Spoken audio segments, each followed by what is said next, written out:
మీ heroine మీ యూనిట్‌తో హ్యాపీగానే ఉందా ఇప్పుడు?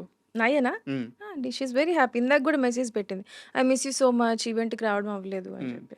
అందరూ బయట సరదాగా చేస్తున్న కామెంట్ ఏందంటే, ఈ సినిమా నిర్మాత, దర్శకురాలు ఇద్దరు కలిసి హీరోయిన్‌ని తొక్కేశారు ప్రమోషన్స్‌లో. మేమెవ్వరంత అయ్యయ్యో! అట్లేం లేదండి. సరదాగా నయన్‌కి సరదాగా చేస్తున్న కామెంటే. యాహ్! అదేం లేదండి. నయన్ అట్లేం లేదు. She is very cute. ఎందుకు మేము థియేటర్స్‌కెళ్ళాం గదా! థియేటర్ విజిట్స్‌లో వెళ్ళంగానే అసలంటే హీరోయిన్ పేరు అరవడం వేరు. హ్మ్. క్యారెక్టర్ పేరు క్యారెక్టర్. అరవడం. అక్కడికెళ్ళంగానే అందరూ సుబ్బులక్ష్మి, సుబ్బులక్ష్మి అని అరుస్తా ఉన్నారు నయన్ని.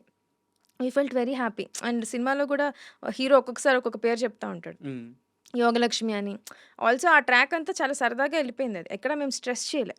యోగలక్ష్మి అని పిలవడం తాగినప్పుడు డైలాగులు ఎళ్ళిపోతూ ఉంటాయి. అంతే అవును. తప్ప ఆ ట్రాక్‌ని రుద్దలే ఎక్కడ.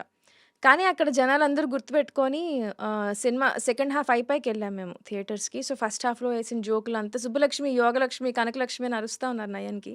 So, we felt very happy. ఎందుకంటే I think out of all the movies that she did మంచి పేరొచ్చింది తనకి గానీ, ఇట్లా క్యారెక్టర్ బేస్డ్ గుర్తుంచుకోవడం అనేది రాకాసాకొచ్చింది. So, I am very happy for that.